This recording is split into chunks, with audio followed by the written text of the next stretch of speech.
Hai, apa kabar? Kembali lagi di Kick Out.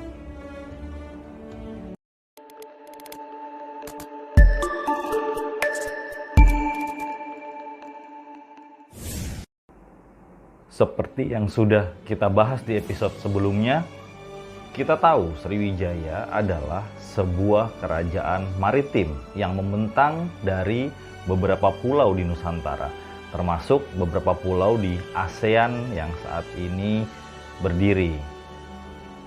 Setelah peristiwa penyerbuan oleh kerajaan Chola dari Coromandel, India, dan juga pengaruh daripada meluasnya kerajaan Dharmasraya, maka selama beberapa abad kerajaan ini pun hilang dari pendengaran dan peradaban Nusantara. Penaklukan kerajaan yang ada di Nusantara selama ini yang terjadi adalah selain menyerbu kepada ibu kota kerajaan tersebut, sekaligus juga menghancurkan peradaban yang pernah ada di suatu lokasi. Kita tidak akan pernah bisa melihat di manakah keraton sekarang atau keraton Sriwijaya. Kita akan sulit untuk bisa mencarinya.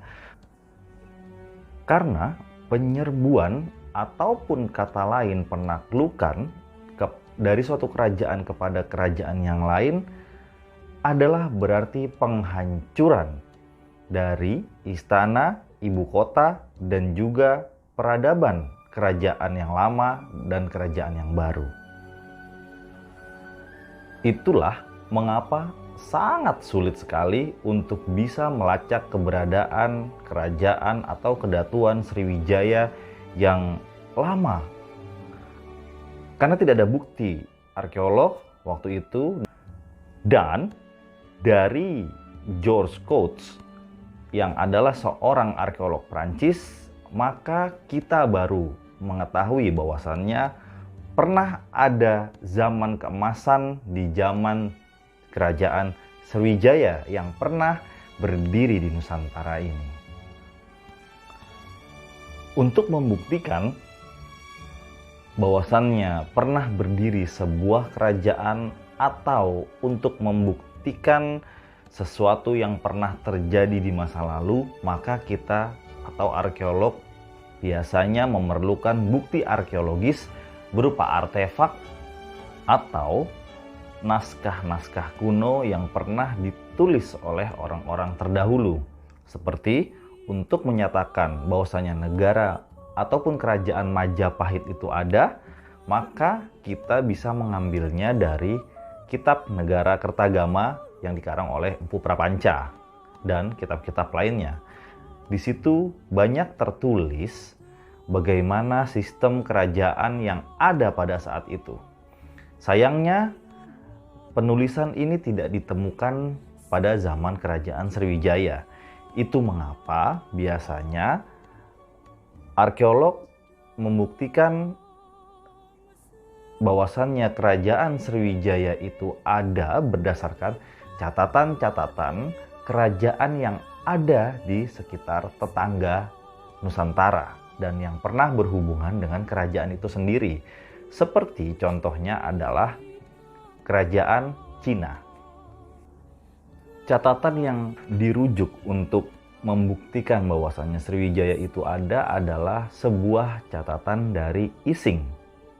Pertanyaannya adalah, siapakah Ising? Beberapa arkeolog mengatakan bahwasannya Ising adalah seorang pendeta Buddha yang ingin memperdalam agama ke kerajaan Sriwijaya, karena kerajaan Sriwijaya adalah kerajaan Buddha.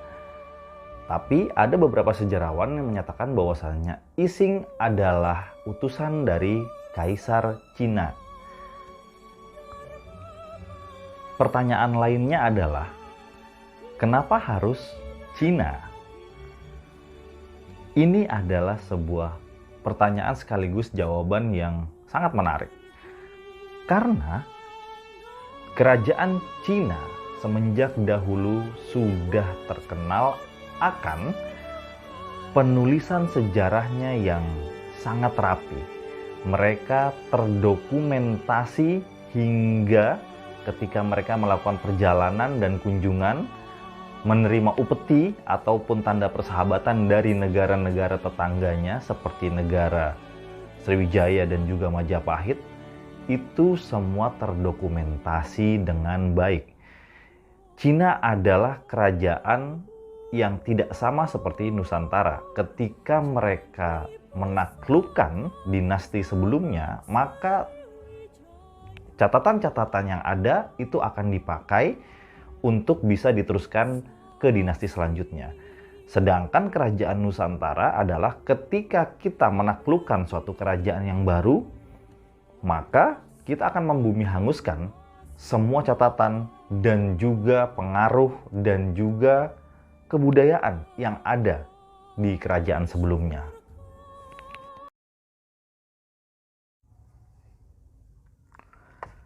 Masa kejayaan Kerajaan Sriwijaya ada pada abad 9 sampai 10 Masehi. Kerajaan Sriwijaya diketahui menguasai jalur perdagangan melalui laut di wilayah Asia Tenggara. Bukti tertua mengenai Kerajaan Sriwijaya berasal dari Cina, yaitu pada 682 Masehi. Ada seorang pendeta asal Tiongkok bernama Isingin yang mempelajari bahasa Sanskerta di Sriwijaya. Dalam catatannya terungkap bahwa kerajaan Sriwijaya pada saat itu dikuasai oleh Dapunta Hyang. Selain itu, bukti kerajaan Sriwijaya juga tertulis dalam beberapa prasasti yang salah satunya adalah sebuah prasasti di Palembang, yaitu Prasasti Kedukan Bukit. Dalam prasasti tersebut disebutkan bahwa Dapunta Hyang berhasil melakukan ekspansi hingga membuat kerajaan Sriwijaya begitu makmur dan sejahtera. Sejarah kerajaan Sriwijaya memang cenderung misterius dan minim untuk manusia saat ini. Hingga pada tahun 1920 seorang sarjana Prancis mempublikasi penemuannya dalam surat kabar berbahasa Belanda dan Indonesia. Selain itu, paling menggemparkan Balai Arkeologi Palembang juga menemukan sebuah perahu kuno yang diperkirakan sudah ada sejak masa awal atau proto kerajaan Sriwijaya di Desa Sungai Pasir, Kecamatan Cengal, Kabupaten Ogan Komering Ilir, Sumatera Selatan. Catatan sejarah menemukan ada 17 keping perahu yang terdiri dari bagian lunas dan papan perahu yang terdiri dari bagian badan serta bagian buritan untuk menempatkan kemudi. Para ahli memprediksi jika perahu ini dibuat dengan teknik pasak kayu dan papan ikat menggunakan tali ijuk. Runtuhnya kerajaan Sriwijaya diketahui menjadi kemunduran kerajaan ini dan disebabkan oleh banyak faktor. Salah satunya adalah karena adanya serangan dari Rajendra Chola I. Dirinya merupakan seorang dari dinasti Chola di wilayah Coromandel, India bagian selatan pada tahun 1025 dan 1017. Serangan ini membuat armada kerajaan Sriwijaya luluh lantak dan membuat sistem perdagangannya jatuh ke Raja Chola I. Walaupun tidak langsung jatuh dan hancur, kerajaan Sriwijaya sempat bertahan walaupun dengan kekuatan militer yang lemah. Sayangnya, berbagai serangan Pagar Uyung dan Darmasraya membuat kerajaan Sriwijaya tidak mampu bertahan, makin melemah hingga berakhir pada abad ke-13. Melihat fakta-fakta kerajaan Sriwijaya ini, rasanya sudah cukup untuk membuktikan bahwasannya kerajaan Sriwijaya adalah kerajaan yang benar-benar ada. Pendapat sejarawan saat ini mungkin bisa berbeda-beda, tapi sejarawan dan budayawan seperti Ridwan Saidi mengatakan bahwasannya kerajaan Sriwijaya bukanlah sebuah kerajaan. Mereka hanyalah kumpulan bajak laut yang menjaga daerah kekuasaannya. Tapi para sejarawan mengatakan bahwasannya Sriwijaya adalah memang sebuah kerajaan yang berdiri dan diakui oleh beberapa kerajaan di sekitar Nusantara, termasuk mengirimkan upeti ataupun tanda persahabatan kepada kerajaan Cina pada waktu itu. Yang dipermasalahkan oleh para sejarawan saat ini adalah bukti-bukti sejarah yang mengatakan bahwasannya Sriwijaya adalah sebuah kerajaan, dan itu memang tidak mudah dan tidak ada yang salah. Karena sebagaimana pendapat dari sebagian orang, mereka pun punya pendapat masing-masing. Sangat-sangat susah untuk menentukan dan mempelajari kebudayaan, kerajaan yang sudah hilang berabad-abad lamanya. Mereka hanya bisa dipelajari dari bukti-bukti arkeologis seperti artefak dan juga naskah-naskah kuno. Kerajaan Sriwijaya disebut-sebut sebagai kerajaan besar yang pernah ada. Tak hanya menguasai Nusantara, pada masanya kerajaan maritim itu juga menjelajah ke Asia Tenggara dan Selat Malaka. Sayangnya, hingga saat ini belum diketahui pusat kerajaan itu. Namun, para peneliti dunia menyebutkan kerajaan Sriwijaya berada di Palembang, Sumatera Selatan. Peneliti dari Balai Arkeologi Sumsel mengatakan Palembang menjadi pusat kerajaan Sriwijaya berdasarkan prasasti-prasasti peninggalan yang ditemukan di kota itu. Semua prasasti tersebut ditulis menggunakan aksara atau huruf Palawa dan berbahasa Melayu kuno. Kerajaan Sriwijaya adalah kerajaan maritim dengan wilayah kekuasaan yang sangat luas. Kerajaan Sriwijaya adalah nyata dan fakta sejarah. Prasasti pertama yang menyebutkan nama Sriwijaya adalah prasasti Kota Kapur yang ditemukan pertama kali oleh J.K. Mullen di Desa Kota Kapur, Kepulauan Bangka Belitung pada 1892. Prasasti ini memiliki tinggi sekitar 1,5 meter dan berangka 608 Saka atau 686 Masehi. Kemudian seorang ahli epigrafi bangsa Belanda bernama H. Kerm meneliti temuan itu. Dalam tulisannya, Kerm menyebut Sriwijaya sebagai nama seorang raja. Namun, George Coates di tahun 1918 menerbitkan tulisan dengan judul Le Royaume Sriwijaya yang mengidentifikasi Sriwijaya adalah nama sebuah kerajaan. Nama kerajaan Sriwijaya semakin kuat ketika penemuan prasasti kedukan bukit di sebuah rumah warga di Lorong Kedukan, Kelurahan 35 Ilir, Kecamatan Ilir Barat 2, Palembang. Prasasti itu ditulis pada sebuah batu andesit yang tidak dibentuk, masih dalam keadaan alami. Pada batu tersebut tertulis 3 pertanggalan penting sampai terbentuknya sebuah kampung. Pertanggalan pertama yaitu pada 23 April 682 ketika Dapunta Hyang Sri Jayanasa yang merupakan Maharaja Sriwijaya pertama melakukan perjalanan suci untuk merayakan Hari Trisuci Waisak. Pertanggalan kedua yakni 19 Mei 682 diceritakan Dapunta Hyang dengan membawa lebih dari 2 laksa tentara dengan 200 peti perbekalan naik perahu dan 1.312 orang berjalan kaki berangkat dari Minanga.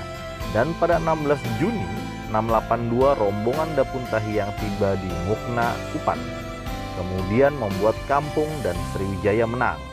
Prasasti Kedukan Bukit menjadi salah satu kunci keberadaan kerajaan Sriwijaya.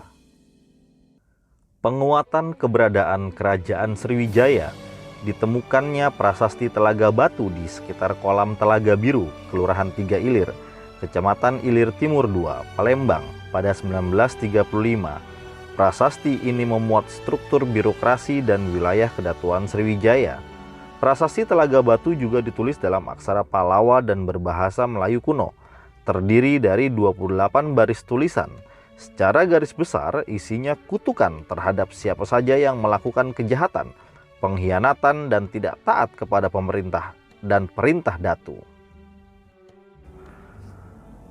Oke, Sobat Kikout, itu tadi fakta yang unik dan juga menarik untuk kita bahas tentang kerajaan Sriwijaya yang pernah berdiri di Nusantara. Sampai jumpa di episode Kikout selanjutnya. Salam Kikout. Prasasti Kambang Ulen 1, Kambang Ulen 2, dan fragmen-fragmen prasasti yang ditemukan di Palembang saja itu jumlahnya hampir 22 fragmen prasasti. Bu Retno, Pak Ridwan tadi dengan penjelasannya Bu Retno nggak begitu jelas, tapi saya ingin membantu Ibu kita Retno ini bahwa prasasti yang mereka tidak mampu terjemahkan, saya singkat saja, itu adalah prasasti yang sangat indah, yaitu membangkitkan mitos Titan harus dengan perhitungan dan tujuan yang dapat Maaf, prasasti yang mana, ini Pak ada Ridwan? teologi. Prasasti yang mana, Pak Ridwan? Yang tidak dipersetujukan, Kemudian yang yang tidak disebut bisa diterjemahkan tambahan itu adalah prasasti yang mana? kembaran dari kerajaan apa itu Khmer abad 13 karena banyak komunitas itu yang berada di daerah Sumatera Selatan. Baik. Banyak komunitas Khmer yang ada di Sumatera Selatan itu bukan itu. Nah,